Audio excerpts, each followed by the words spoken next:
하나님께서 하반기를 출발해 가신 우리 성도들을 방금 부른 찬양처럼 보호해 주시기를 간절히 기원합니다.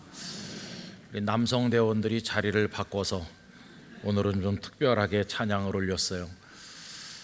지나간 6달 동안 하나님께서 우리들을 인도해 주셨는데 이제 6달 또 새롭게 출발하면서 믿음을 따라 하나님을 사랑하며 나가기를 원합니다. 오늘 예배당에 오신 성도님들, 우리 교회를 방문하신 분들, 또 여기저기서 함께 예배하는 모든 분들, 해외에서도 우리 교회 예배에 접속하는 분이 많다고 하는데 어느 곳에 계시든지 하나님께서 여러분들의 마음을 어루만져 주시기를 간절히 바랍니다. 지난 1월 달은 기도 드림의 달이었습니다. 그래서 우리들이 특별한 마음으로 신년 기도회를 모이고 또 그때도 금요일마다 외부의 강사님들이 오셔서 말씀을 전하시고 또 1월부터 새벽 기도회를 본당에 올라와서 진행을 하고 있습니다. 하반기가 시작되는 7월 달에도 하나님께서 금요일마다 우리가 3차례 연속으로 기도원에서 이제 모이도록 하십니다. 여러분, 이번에 오시는 목사님들은 다 이제 50세가 간 넘은 아주 젊고 팔팔하신 목사님들이세요. 이분들이 오셔서 말씀하시고 이번에 편의상 교구를 셋으로 나눴지만은 꼭 거기에 얽매이신 필요는 없으시고 하여튼 중요한 것은 다 같이 모이는 겁니다. 그러니까 이 본당으로 오시면 돼요. 기도원에 가실 분은 가시고 본당에 오시면 똑같이 송출해서 여기서 예배를 같이 드릴 거예요. 어떤 분들은 목사님 예배당에 오면 강사님은 기도원에 계시는데 어차피 여기서 영상으로 볼 바에는 아랫목에서 보겠어요. 이런 분들이 한 2사람 있을 것 같아요. 근데 하여튼 이리로 오시는 게 중요합니다. 다 모여야 이게 장작을 모아놔야 불이 더 활활 타는 것처럼 3번의 금요일 날은 본당으로 온다. 한 번은 내가 기도원에 간다. 이렇게 다짐하셔서 함께 마음을 모아 기도하는 가운데 하반기를 출발하게 되기를 바랍니다. 어제 영아부와 베드로부를 시작으로 올 여름 교육부 교육 프로그램들이 일제히 시작이 됐는데 여러분들이 많이 기도해 주시고 하여튼 나보다 나이가 어린 것 같으면 무조건 이렇게 격려해 주시고 축복해 주시기를 바랍니다. 그래서 우리 교회 다음 세대들이 든든히 서도록 도와주시면 대단히 감사하겠습니다. 또 중동부도 이번에 해외로 나가는 프로그램이 있는데 아마 저 만남 카페 자리에 가시면은 우리 중동부 학생들이 또 뭘 하고 있을 거예요. 여러분들이 가셔서 많이 격려해 주시면 고맙겠습니다. 하반기를 맞이하는 첫 주일인데 어떤 말씀으로 우리가 마음을 하나님 앞에 드리면 좋을까 생각을 하던 끝에 여러분, 요즘에 참 세상이 너무 복잡하잖아요. 세상이 복잡하다는 것은 우리 영혼도 많이 헝클어지고 어지럽다는 뜻이기도 합니다. 마치 우리 마음의 뜰에 덤불이 많이 우거졌는데 그것들이 오히려 뜰을 망치는 것과 마찬가지죠. 그래서 그런 것들을 다 좀 걷어내고 좀 단순하고 명료하게 우리 마음을 정리해서 하나님을 바라보면 좋겠다는 생각을 하게 되었습니다. 그래서 오늘 우리는 이 말씀 속에서 한 여성을 만나고자 하고 그 여성을 통해서 우리 주님 예수님을 생각해 보려고 하는 것입니다. 우리가 만나려고 하는 본문의 여성에 대해서는 아는 바가 거의 없습니다. 이름, 나이, 출신 지역이 어딘지, 가족이 있기는 한지, 가족이 있다면 몇 사람이나 있는지, 예루살렘 주민인지 아니면 다른 데서부터 온 것인지 아무것도 알지를 못합니다. 그런데 오늘 본문은 이 여인이 예수님을 만났는데 그 만난 곳이 성전 안에 소위 이스라엘 여인들의 뜰이라고 하는 곳에서 예수님을 만났다는 것을 알 수 있어요. 그래서 분명한 한 가지는 이 여인의 마음속에 성전을 향하는 열심이 있었다는 것, 그거 하나만은 분명히 확인할 수 있습니다. 그럼 여러분, 이 여인이 성전에 온다고 해서 누가 기다렸다가 환영해 줄까요? 그 여인이 뜰에 왔다 가는 걸 누가 알기나 할까요? 존재감이 없는 이 불쌍한 여인에 대해서 관심을 가지는 사람은 아무도 없었을 것입니다. 뭐 오든지 말든지 또 왔다 가든지 뭐 어떻든지 사람들은 이 여인에게 전혀 눈길조차 주지 않았을 것입니다. 그럼에도 불구하고 이 여인이 성전에 올라왔다고 하는 것은 이 여인의 마음속에 간절한 무엇인가가 있기 때문임을 알게 되는데, 적어도 두 가지를 이야기할 수 있습니다. 첫째는 성전 그 자체에 대한 사모하는 마음이 있었으리라 생각이 듭니다. 여러분, 아닌 게 아니라 예수님 당시 그 예루살렘의 성전은 굉장했습니다. 아시는 것처럼 이스라엘 역사적으로 성전이 3번 존재했죠. 맨 처음 성전은 솔로몬 성전인데 남왕국 유다가 바벨론에게 멸망할 때 파괴되고 무너졌습니다. 두 번째 성전은 포로에서 돌아온 스룹바벨을 중심으로 한 귀환한 백성들이 재건한 스룹바벨 성전, 이것이 두 번째 성전인데 그 규모에 있어서나 여러 가지 면에서 솔로몬 성전보다 초라하였습니다. 그렇게 오랫동안 내려오다가 에돔 사람 그 헤롯이라는 사람이 로마 황제에 의해서 그 지역을 다스리도록 이제 분봉왕이 되었죠. 우리는 그를 대헤롯이라고 부르는데, 유대 백성들이 자신을 좋아하지 않는다는 걸 그가 알았기 때문에 백성들의 환심을 사기 위해서 인기몰이를 위해서 대역사를 일으키게 되었는데, 그 중에 하나가 유대인들의 성전을 어마어마한 규모로 지어주는 것이었어요. 그래서 BC 19년에 성전 공사를 시작했습니다. 그리고 예수님께서 드나드실 그 당시까지도 성전이 한쪽에서 공사가 진행 중에 있었어요. 여러분, 헤롯 자신은 그 성전이 완성되는 걸 보지 못했습니다. 나중에 가서 63년이 되어서야 성전이 완공됩니다. 그러니까 성전 공사에 들어간 시간이 무려 82년이나 된다는 걸 알 수 있어요. 대리석으로 쌓아 올린 굉장한 규모의 성전이죠. 이 여인이 성전 뜰에 발을 디디는 순간 아마 압도당했을 겁니다. 그 위용과 아름다움에 와, 가슴이 떨렸겠죠. 그것만으로도 성전을 찾아온 보람이 있다고 생각을 했을 것입니다. 이게 그 여인의 마음속에 있었던 한 가지고, 그리고 또 한 가지는 이 여인이 하나님을 향하는 마음이 간절했기 때문에 성전에 왔으리라 하는 것입니다. 이 여인 속에 하나님을 향한 간절함이 있다는 것을 우리가 어떻게 알 수 있느냐 하면, 이 여인이 예물을 준비했다는 사실에서 그걸 추정해 볼 수 있는 것이죠. 여러분, 이 여인에게 관해서 본문이 말해주고 있는 정보는 두 가지입니다. 하나는 과부라는 것이고 또 다른 하나는 가난하다는 것입니다. 그래서 오늘 본문은 이 여인에 관해서 어떤 가난한 과부라고 표현하고 있지요. 그런데 이 여인의 가난이 얼마나 심각했는지 이 짧은 본문에서 무려 3번이나 가난이라는 단어가 등장하는데 2절, 3절, 4절에 한 번씩 등장하고 있습니다. 그 중에서도 3절에 가난한이라고 번역된 이 단어는 원래 그 뜻이 하루 벌어서 하루 먹는다 하는 정도의 뜻이거나 심지어는 구걸한다는 뜻도 들어 있습니다. 그러니까 이 여인은 상대적 빈곤을 겪는 정도가 아니라 절대 빈곤에 있는 여성이었다는 걸 알 수 있는 거죠. 이 여인이 실제로 구걸을 했는지는 알 수가 없어요. 그러나 구걸하지 않으면 살기가 어려울 정도의 가난이었다. 그리고 간신히 하루 벌어서 그날 하루를 연명하는 그런 수준의 가난이었다는 것을 알 수 있어요. 자, 그럼 여러분, 이 정도로 가난하면 뭐 하나님 앞에 어떻게 예물을 준비하겠어요? 하나님 내 마음 다 아시겠지, 그럴 수도 있을 텐데, 이 여인은 그런 와중에서도 예물을 준비했다고 하는 거죠. 이게 그 여인이 하나님께 대해서 가지는 마음이었어요. 그럼 이 여인이 하나님께 드린 예물이 얼마나 됐습니까? 오늘 본문은 2렙돈이라고 얘기하는데 이 시간에 여러 화폐 얘기를 할 필요는 없다고 생각합니다. 간단히 말씀드리면 2렙돈은 어느 정도의 가치를 가진 것인가 하면, 그 당시 성인 남자가 하루에 받는 품삯이 1데나리온이었다고 합니다. 그런데 이 2렙돈은 1데나리온에 64분의 1 정도의 가치밖에는 없습니다. 여러분, 하루에 10만 원 정도 일당이 된다고 가정을 했을 때, 그러면 64분의 1이면 얼마가 되나? 1,560원 정도 됩니다.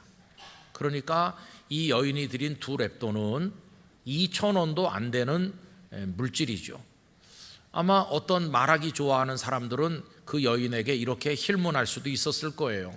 아니, 그것도 예물이라고 드리느냐고, 애도 아니고, 이렇게 말할 수도 있을 만큼의 적은 물질인데, 그래도 그 여인은 그걸 정성으로 준비했어요.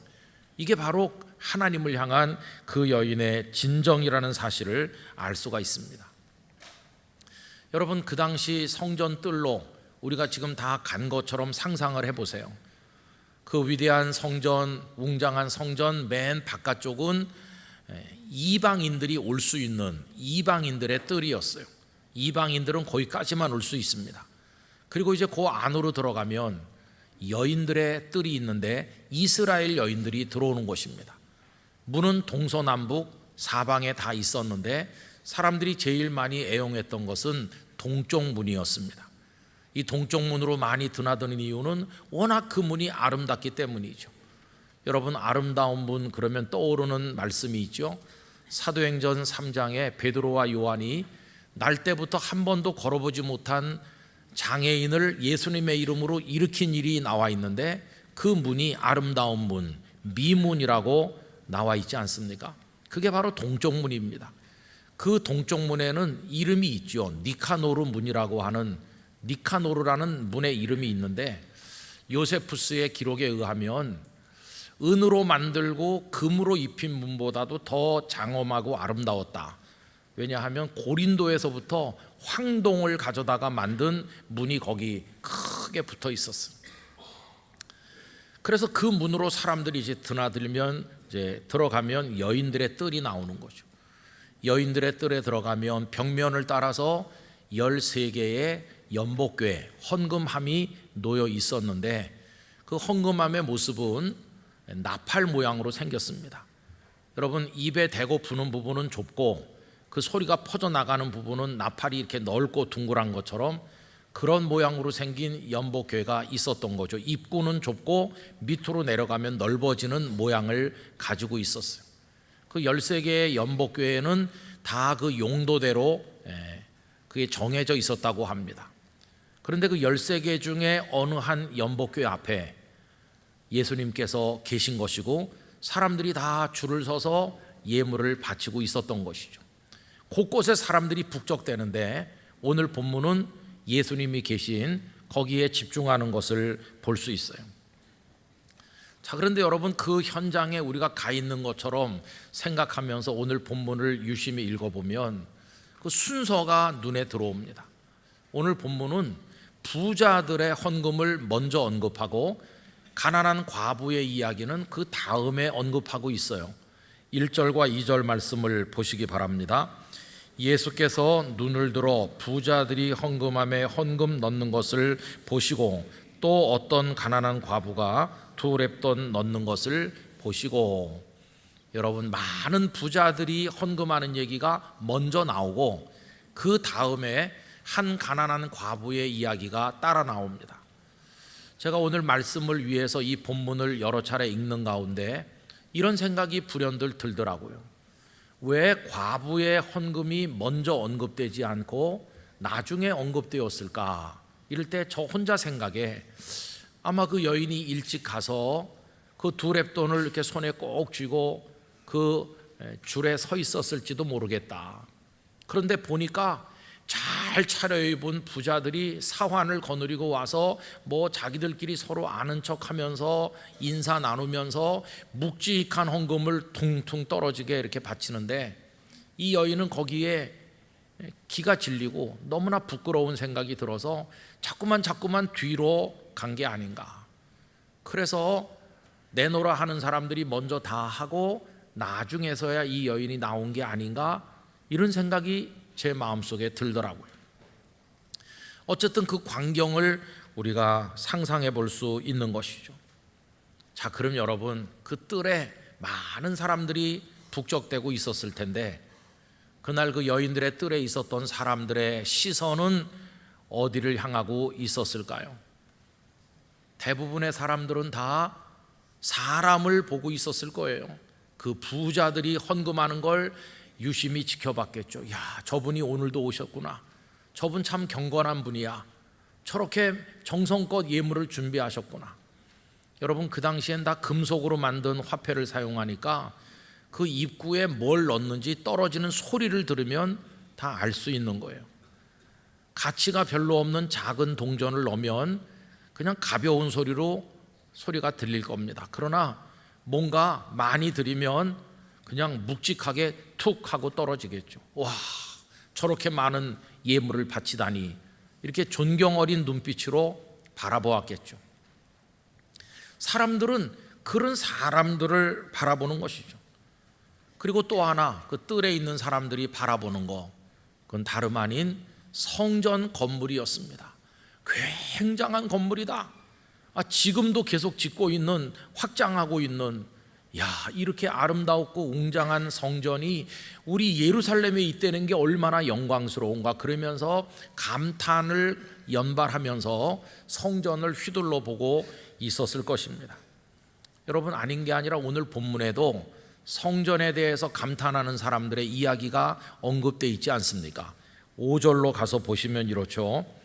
어떤 사람들이 성전을 가리켜 그 아름다운 돌과 헌물로 꾸민 것을 말하며 예수께서 이르시되, 이렇게 되어 있죠. 와, 굉장한 건물 아닌가, 이렇게 감탄하는 거예요. 여기 어떤 사람들이라고 번역된 사람들이 누군가 같은 내용을 기록하고 있는 마태복음 24장에 가보면 그 1절에 다름 아닌 예수님의 제자들이라는 걸 알 수 있습니다. 24장 1절을 읽어보면 이렇습니다. 예수께서 성전에서 나와서 가실 때에 제자들이 성전 건물들을 가리켜 보이려고 나오니, 예수님, 이 건물 좀 보세요. 이 성전이 얼마나 웅장하고 아름답습니까? 이렇게 제자들이 감탄하는 거예요. 건물에 압도당했어요. 대부분의 사람들이 성전 건물에 마음이 떨렸겠죠. 와, 굉장하다. 그게 사람들의 시선이에요. 자, 그러면 여러분, 오늘 우리가 이 말씀을 통해 주목하고자 하는 것은, 사람들은 그런 것들을 보고 있는데 우리 예수님은 그날 거기서 무엇을 보셨는가 하는 것입니다. 여러분, 예수님께서는 그날 무엇을 바라보고 계셨는가요? 우리 예수님은 사람들이 감탄하는 성전 건물 보지 않으셨어요. 왜 성전 건물을 바라보지 않으셨을까요? 얼마 못 가서 무너질 것을 아셨기 때문이에요. 그래서 감탄하는 사람들에게 예수님께서 답을 주시죠. 오늘 말씀 6절을 보시기 바랍니다. 너희 보는, 지금 너희들이 보면서 감탄하고 있는 이것들이 날이 이르면 돌 하나도 돌 위에 남지 않고 다 무너뜨려지리라. 얼마나 충격적인 말씀입니까? 너희들이 감탄하는 이거, 돌 위에 돌 하나가 남지 않도록 다 무너질 거라고. 여러분, 어떻게 됐나요? 아까 제가 63년에 82년 만에 완공됐다고 그랬죠. 그리고 나서 그 대단한 성전이 불과 7년 만에 제1차 유대 로마 전쟁이 벌어졌을 때 로마 장군 티투스에 의해서 완전히 붕괴되어서 무너져 내렸습니다. 예수님은 알고 계신 겁니다. 얼마 못 갈 것이다. 지금은 사람들의 마음을 사로잡고 대단해 보이지만 금방 무너질 것이다. 나는 그런 데는 내 눈길을 주지 않는다. 예수님의 시선이죠. 성도 여러분, 그러면 그날 예수님은 무엇을 보고 계셨을까요? 우리 예수님이 보신 것은 하나님을 사랑하는 사람이었어요. 사람. 예수님은 우람한 대리석을 바라보시는 게 아니라 그 가슴이 뛰고 그 영혼 속에 눈물이 흐르고 사랑의 감격으로 어쩔 줄 몰라 하는 사람을 보고 계신 것이 사람. 그게 바로 어떤 가난한 과부라고 언급된 한 불쌍한 여인이었습니다. 사람들은 그녀의 초라한 외모를 보고 멸시했을지 모릅니다. 그러나 예수님은 그 여인의 영혼 속을 들여다 보신 것이, 부끄러워하면서도 하나님을 향한 그 마음 때문에 성전 뜰에까지 찾아 나온 그 여인의 갸륵한 마음을 우리 예수님은 바라보고 계신 것이, 오늘 예배하시는 성도 여러분, 오늘 우리도 지금 예배당에 와 있잖아요. 이 예배당과 당시의 성전은 개념이 다릅니다마는 어쨌든 지금 이 자리에서도 주님은 우리를 보고 계신 줄로 생각합니다. 주님이 바라보시는 시선 앞에서 나라고 하는 존재는 어떤 모습으로 이 자리에 있는가, 우리 스스로에게 질문을 해봐야 되는 거죠. 더군다나 오늘 본문이 우리에게 암시해 주는 것이 여러 가지 있는데, 하나는 그 많은 부자들이라고 할 때 그건 복수입니다. 복수. 그 사람들 그냥 그 정도입니다. 돈이 많은 그 사람들 그냥 이 정도 관심밖에는 느껴지지가 않잖아요. 그런데 어떤 가난한 과부라고 할 때는 바로 그 여자, 바로 그 사람이야, 이렇게 딱 단수 한 명, 그 주변에 많은 사람들이 있는데 주님의 시선은 그 여인에게 집중되고 있는 거예요. 세상에서는 어땠을까요? 세상에서는 많은 부자들이 주인공이고 이런 여자는 존재감이 없었습니다. 그런데 예수님의 시선 앞에서는 존재감 없던 그 여인이 주인공이고 부자들이 들러리를 서고 있는 모습인 것을 우리가 느낄 수 있잖아요. 우리 영락의 성도들이 주님의 눈앞에서 존귀히 여김을 받으시기를 바랍니다. 더군다나 우리 주님은 그 여인이 두 렙돈을 드린 것에서 놀라운 걸 읽어내시는 거예요. 오늘 말씀 3절을 우리 다 같이 읽어보도록 하겠습니다. 이르시되 내가 참으로 너희에게 말하노니 이 가난한 과부가 다른 모든 사람보다 많이 넣었도다. 할렐루야. 여러분, 이게 상식적으로 맞는 말입니까? 전혀 맞지 않아요. 부자들이 드린 헌금이 훨씬 액수가 많고 이 여인이 드린 건 아주 조금이죠. 그런데 그날 예수님의 눈앞에서는 부자들이 드린 많은 액수의 헌금보다도, 아니 그 성전을 수십 년 동안 건축하는 데 들어간 어마어마한 비용보다도 이 여인의 두 렙돈이, 그걸 드리는 그 여인 자체가 가장 고귀하고 가장 값진 존재다. 이게 예수님의 눈으로 바라본 모습이었다고 하는 것입니다. 너의 마음은 수십 년 성전 짓는데 쏟아부어진 비용보다도 귀하고 너의 두 렙돈은 많은 사람의 드린 걸 다 합친 것보다도 가치가 크다. 여러분, 예수님 앞에서는 세상의 계산이나 상식이 다 뒤바뀐다는 걸 알 수 있어요. 더군다나 예수님은 정말 놀라운 얘기를 하십니다. 4절에 가셔서 다 같이 읽어보실까요? 저들은 그 풍족한 중에서 헌금을 넣었거니와 이 과부는 그 가난한 중에서 자기가 가지고 있는 생활비 전부를 넣었느니라 하시니라. 아까 그 3절에 가난하니 하루 벌어 하루 먹는 거라면 이 두 렙돈은 그 여인이 그날 하루나 한 며칠 동안 버틸 물질이었을지도 모르겠어요. 그래서 오늘 본문은 생활비 전부라고 번역을 했어요. 근데 여러분, 우리 성경에서는 생활비라고 번역했지만 이렇게 번역된 헬라어 단어 비오스, 이 비오스는 본뜻이 물질이 아니에요. 본뜻이 생명이라는 뜻이에요. 이 비오스로부터 요즘에 많이 쓰는 바이오, 바이올로지 이런 단어들이 다 파생됐어요. 그러니까 결국 예수님은 생활비 전부를 넣었다고 지금 번역된 이것을 생활비로 이해하신 게 아니라 이 여인은 두 렙돈 안에 생명을 담아서 바치는구나 하는 걸 말씀하신 것이. 그래서 예수님 앞에서 두 렙돈은 더 이상 돈이 아니었어요. 주님은 돈으로 보신 것이 아니라 그 여인의 생명으로 보신 것이에요. 그 여인은 생활비 전부, 다른 말로 바꿔 말하면 생명 전부를 드린 여인으로 우리 앞에 서 있다는 것을 알게 되는 것이죠. 그래서 주님은 그 여인을 사랑의 눈으로 바라보신 것이, 2023년 하반기가 시작되는 첫 주일인데 아까 제가 서두에 너무 세상도 복잡하고 우리 마음도 어지럽고 그렇다고 그랬습니다. 그래서 우리 마음의 뜰을 어지럽히고 있는 덤불 같은 걸 좀 다 걷어서 치우고 좀 단순하고 명료하게 주님을 믿는 삶을 살고 싶다고 이야기했습니다. 오늘 말씀으로 간단하게 정리를 해보면 우리가 두 가지를 마음에 새겼으면 합니다.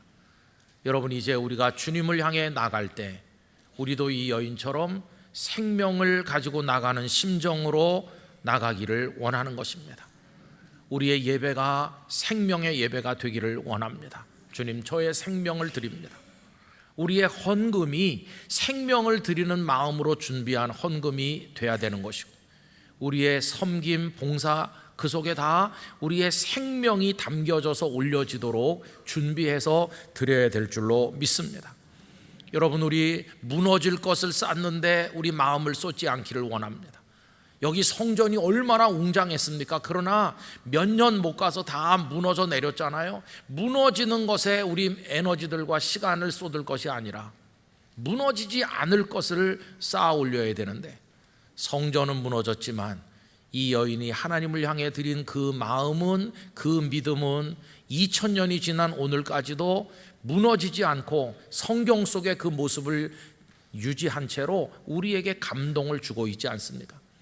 여러분, 무너지지 않는 믿음의 탑을 쌓고 사랑의 탑을 쌓고 생명을 주님께 드리는 마음으로 우리 영락의 성도들이 하나님 앞에 나오시기를 바라는 것입니다.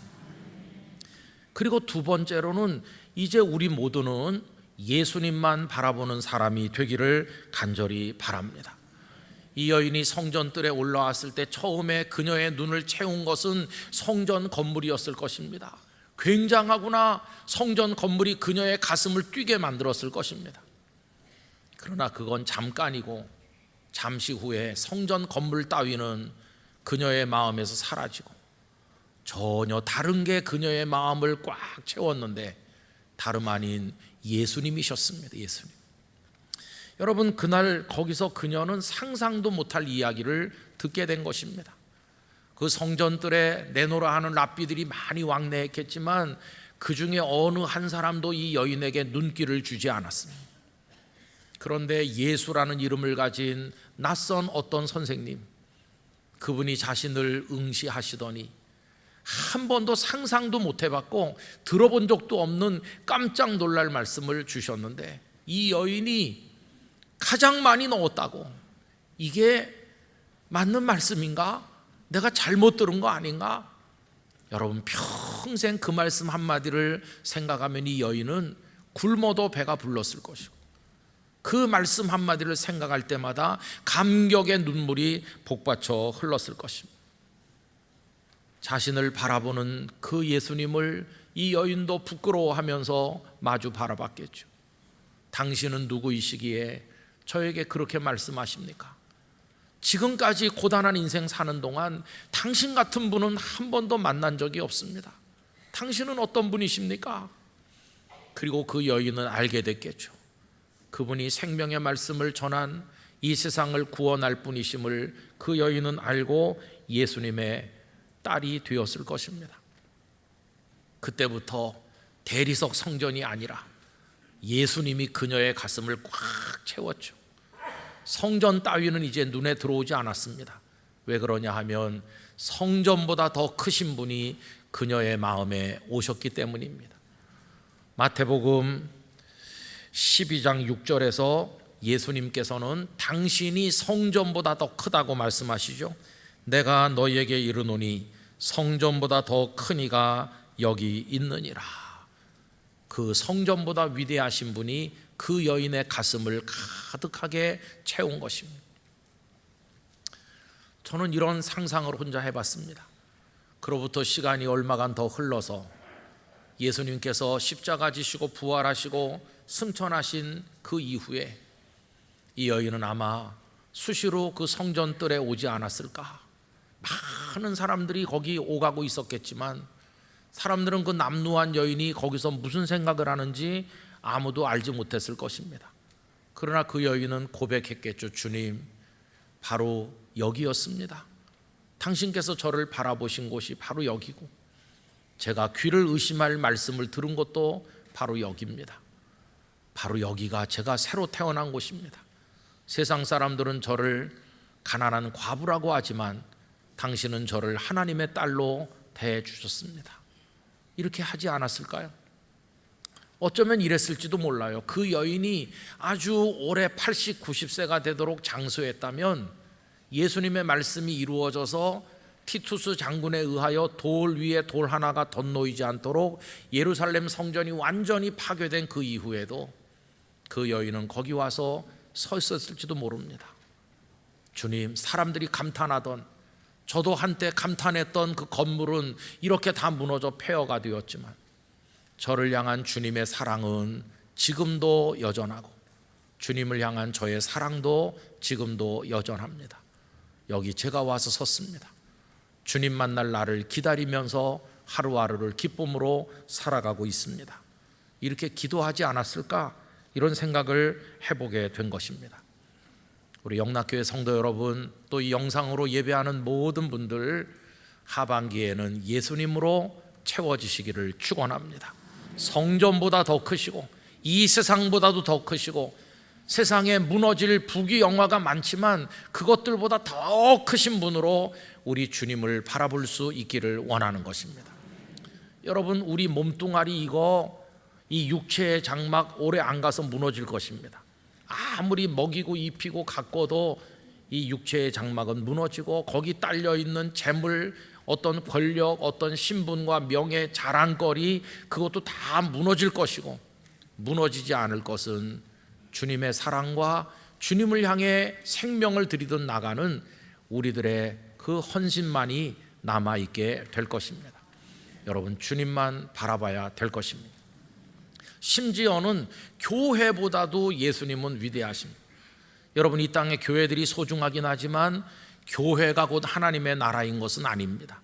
이 교회들은 하나님 나라가 완성될 때까지 복음을 선포하는 도구로 하나님 나라를 연습하는 현장으로 일시적으로 있는 것뿐이지 교회가 곧 하나님의 나라인 것은 아닙니다.